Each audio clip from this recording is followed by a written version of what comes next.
அனைவருக்கும் வணக்கம். நம்ம முன்னோர்களுக்கு சரியான நம்ம கடமைகளை செய்கிறோம் அப்படின்னா அது முக்கியமாக அமாவாசையில் தான். இந்த அமாவாசையில் முன்னோர்களுடைய அந்த முன்னோரே காகத்தினுடைய வடிவில் வருவாங்க அப்படின்னு சொல்கிறதுனால காகத்துக்கு உணவு வைக்கிறது ரொம்ப முக்கியத்துவம் கொடுத்து பார்க்குறேங்க. அந்த வகையில் அமாவாசை நாளில் காகத்துக்கு உணவு வைக்கும்போது நம்ம என்னெல்லாம் செய்யணும் செய்யக்கூடாது மறந்து கூட இந்த விஷயத்தெல்லாம் செஞ்சிடாதீங்க. கண்டிப்பாக பாவம் வரும் அப்படின்னு நம்ம ஒரு சிலர் சொல்லியிருக்காங்க. அதெல்லாம் என்ன அப்படிங்கிறத பார்க்கலாம். அது மட்டும் இல்லாமல் நாம் இந்த காகத்துக்கு உணவு வைக்கிறதால நமக்கு என்ன நல்லது நடக்க போகுது அதையெல்லாம் பார்க்கலாம். இந்த வீடியோவை ஸ்கிப் பண்ணாமல் பாருங்கள். இந்த வீடியோவை பார்க்கும்போதே நீங்களும் காகத்துக்கு உணவு வைக்கக்கூடிய பழக்கம் இருக்குது அப்படின்னா மறக்காமல் உங்களுடைய கருத்துக்களை கமெண்ட் பாக்ஸில் பதிவிடுங்க. வீடியோ ரொம்ப பயனுள்ளதாக இருக்கும். ஸ்கிப் பண்ணாமல் பாருங்கள். நீங்கள் இன்னும் உற்சாகம் டிவி சேனலை சப்ஸ்கிரைப் பண்ணாமல் இருந்தால் சப்ஸ்கிரைப் பண்ணிக்கோங்க. கூடவே இருக்க பெல் ஐக்கானை மறக்காமல் கிளிக் பண்ணிடுங்க. வாங்க வீடியோக்குள்ளே போகலாம். இந்த வீடியோவை பார்த்துட்டு இருக்கக்கூடிய உங்களுக்கு வாழ்க்கையில் அடுத்தடுத்து கஷ்டங்களும் துன்பங்களும் நடந்துக்கிட்டே இருக்கா? இந்த பிரச்சனையெல்லாம் நம்ம தீர்க்கணும் அப்படின்னு சொன்னால் அதுக்கான வழியும் தெரியாமல் முழிக்கிறீங்களா? மனசில் நிம்மதி இல்லை, வீட்டில் எப்போ பாரு சண்டை சச்சரவாக இருக்குது, வீட்டுக்கு வந்தால் அமைதி இல்லை அப்படின்னு வருத்தப்படுறீங்களா? இந்த வீடியோவுக்கு கீழே டிஸ்கிரிப்ஷனில் வராகி அம்மன் ஜோதிட நிலையத்தின் தொலைபேசி எண் கொடுத்துருக்கேன். அந்த எண்ணுக்கு தொடர்பு கொண்டு பேசி பாருங்கள். கண்டிப்பாக உங்கள் வாழ்க்கையில் இருக்கக்கூடிய எல்லா பிரச்சனைகளுக்கும் சரியான தீர்வு கிடைக்கும். இந்த அமாவாசையில் நம்ம காகத்துக்கு உணவு வைக்கிறது பற்றி பார்த்துட்ருக்கோம்.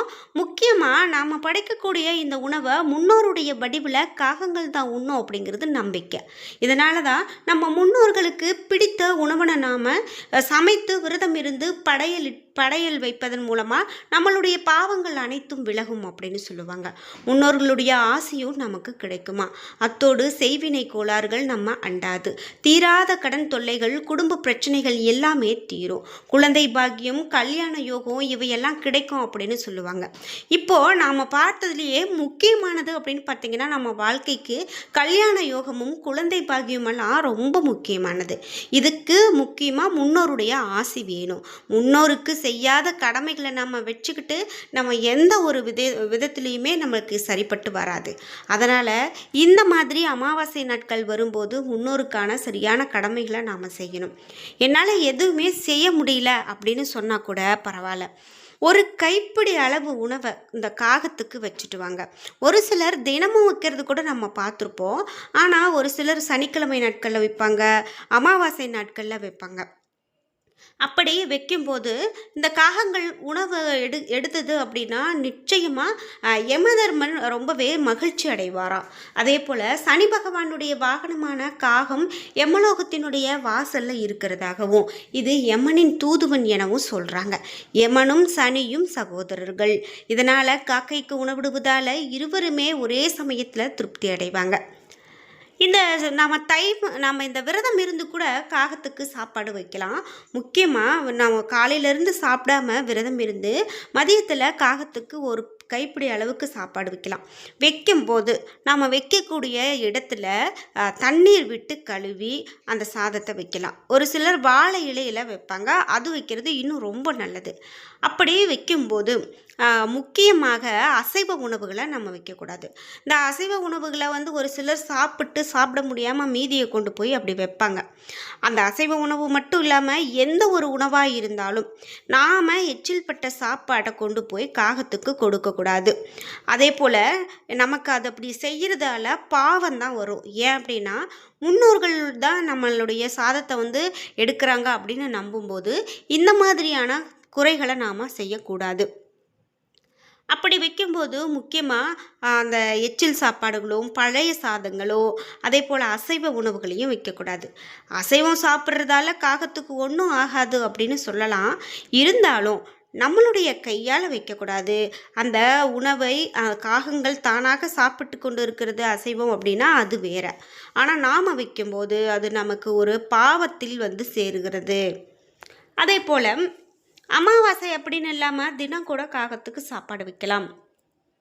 நாம் முக்கியமாக காகங்களுக்கு சாப்பாடு வைக்கும்போது ஒரு சில தவறுகளை செய்யவே கூடாது அப்படிங்கிறதுல இந்த நம்ம முன்ன பார்த்தது. அதே போல் தீட்டோடு இருக்கக்கூடிய பெண்கள் காகத்துக்கு சாதம் வைக்கக்கூடாது. அதே போல் மீதமான உணவுகளை அல்லது எச்சில் சாப்பாட்டுகளை வைக்கக்கூடாது. முக்கியமாக குளிக்காமல் காகத்துக்கு சாப்பாடு வைக்கக்கூடாது, இதுவே நமக்கு தோஷத்தை ஏற்படுத்தி கொடுக்கும் அப்படின்னு சொல்கிறாங்க. இப்படி காகத்துக்கு உணவு வைக்கிறதுல இவ்வளோ விஷயம் இருக்கா அப்படின்னு கேட்டால் கண்டிப்பாக நம்ம முன்னோர்கள் காலகாலமாக கடைபிடிச்சிட்டு வந்த தகவல் தாங்க இதெல்லாம். அது மட்டும் இல்லாமல் முக்கியமாக நம்ம வீடு தேடி ஒரு சில காகங்கள் நம்ம கூப்பிடாமையே வரும். அதெல்லாம் நமக்கு ரொம்ப நல்லது. காகங்கள் சுத்தமானது, தினசரி 2 முறை குளிக்குமா. தன்னுடைய துணை இறந்தால் துணை இறந்தால் ஒழிய வேறு துணை தேடாது. தூய்மையான ஒழுக்கமான பறவை காகம். கூடி சாப்பிடக்கூடிய ஒற்றுமையின் சின்னம் இந்த காகங்கள் அப்படின்னு சொல்லலாம். முக்கியமாக நம்மளால் தினசரி 10 பேருக்கு சாப்பாடு கொடுக்க முடியாது. ஏன்னா தானத்தில் சிறந்தது அன்னதானம் அப்படின்னு சொல்லுவாங்க. இந்த அன்னதானத்தை நம்ம கொடுக்கும்போது நமக்கு இருக்கக்கூடிய கஷ்டங்கள் எல்லாம் தீரும் அப்படின்னு சொல்லுவாங்க. அந்த நிலையில் நாம் இப்படி அன்னதானம் எல்லாருக்கும் கொடுக்கலாம், ஆனால் எல்லாராலையும் அது செய்ய முடியாது. அந்த நேரத்தில் தான் நம்ம காகங்களுக்கு உணவு வைக்கும்போது பலருக்கும் அன்னதானம் கொடுத்த பலனை நம்ம பெறுகிறோம். அதே போல் முக்கியமாக நம்ம இந்த மாதிரி காகங்களுக்கு உணவு வைக்கிறது அப்படின்னு பார்த்திங்கன்னா, ஒரு சிலர் எள்ளு சாப்பாட்டில் எள்ளு கலந்து கூட வைப்பாங்க. அதுவும் நல்லதான், எந்த ஒரு பிரச்சனையும் கிடையாது. நமக்கு ஒரு 7.5 சனி இருக்குது, அஷ்டமத்து சனி இருக்குது, அர்த்தாஷ்டம சனி இருக்குது அப்படின்னு சொன்னால் கூட தினமும் இப்படி காகத்துக்கு சாப்பாடு வச்சுட்டு வந்தீங்க அப்படின்னா நிச்சயமாக அந்த சனியினுடைய தாக்கம் குறையும் அப்படின்னு சொல்கிறாங்க.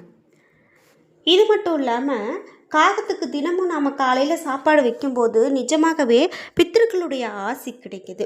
செய்வினை கோளாறுகள் இருக்குது அப்படின்னா கண்டிப்பாக அந்த செய்வினை கோளாறு தீர்ந்து போகுமா. அது மட்டும் இல்லாமல் யாராவது செய்வினை கோளாறு செய்யணும் அப்படின்னு நினச்சாங்கன்னா கூட அது நம்மளை வீட்டை எட்டி கூட பார்க்காது, நமக்கு எந்த பிரச்சனையும் வராது அப்படின்னு இந்த காகத்தினுடைய சாப்பாடு வைக்கிறது மூலமாக இவ்வளவு பலன்கள் கிடைக்குது அப்படின்னு சொல்கிறாங்க. இப்படி இந்த காகங்களுக்கு சாப்பாடு நம்ம தினமும் வச்சுட்டு இருக்கும்போது அந்த காகம் தினந்தோறும் நமக்கு நம்ம வீட்டில் அமரக்கூடிய ஒரு பழக்கத்தை ஏற்படுத்திக்கும். அதில் முக்கியமாக அமாவாசை நாட்களில் நம்ம காகத்துக்கு சாப்பாடு வைக்கிறது ரொம்ப ரொம்ப நல்லதுங்க. காகமுருவில் முன்னோர்கள் வருவாங்க அப்படின்னு பார்த்தோம்.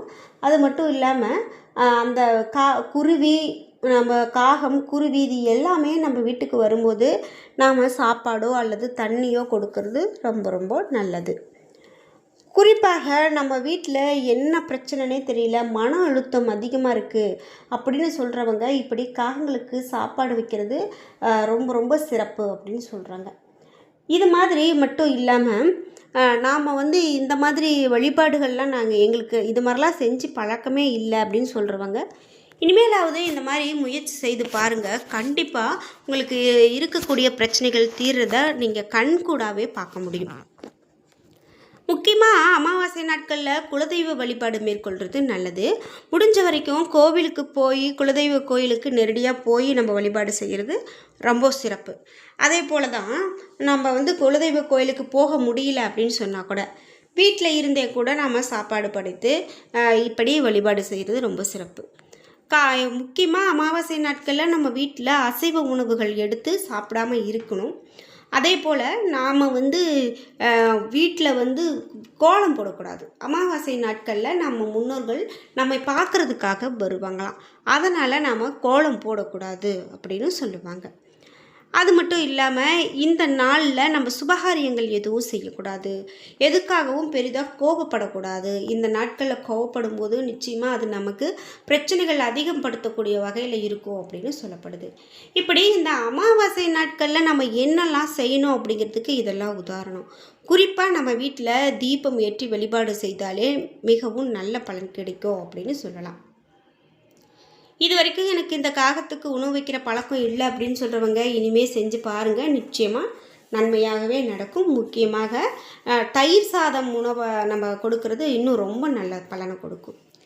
என்ன நண்பர்களே, இன்றைக்கி வீடியோவில் அமாவாசையில் காகத்துக்கு உணவு வைக்கிறத பற்றி பார்த்தோம். இந்த வீடியோ உங்களுக்கு ரொம்ப பயனுள்ளதாக இருந்திருக்கும். வீடியோ உங்களுக்கு பிடிச்சிருந்தால் லைக் பண்ணுங்கள், ஷேர் பண்ணுங்கள், கமெண்ட் பண்ணுங்கள். நீங்கள் இன்னும் உற்சாகம் டிவி சேனலை சப்ஸ்கிரைப் பண்ணாமல் இருந்தால் சப்ஸ்கிரைப் பண்ணிக்கோங்க. கூடவே இருக்க பெல்லைக்கான மறக்காமல் கிளிக் பண்ணிடுங்க. அப்போ தான் நாங்கள் போடுற இது போன்ற பயனுள்ள வீடியோக்கள் உங்களுக்கு உடனுக்குடன் நோட்டிஃபிகேஷனாக சேரும். நன்றி வியூவர்ஸ்.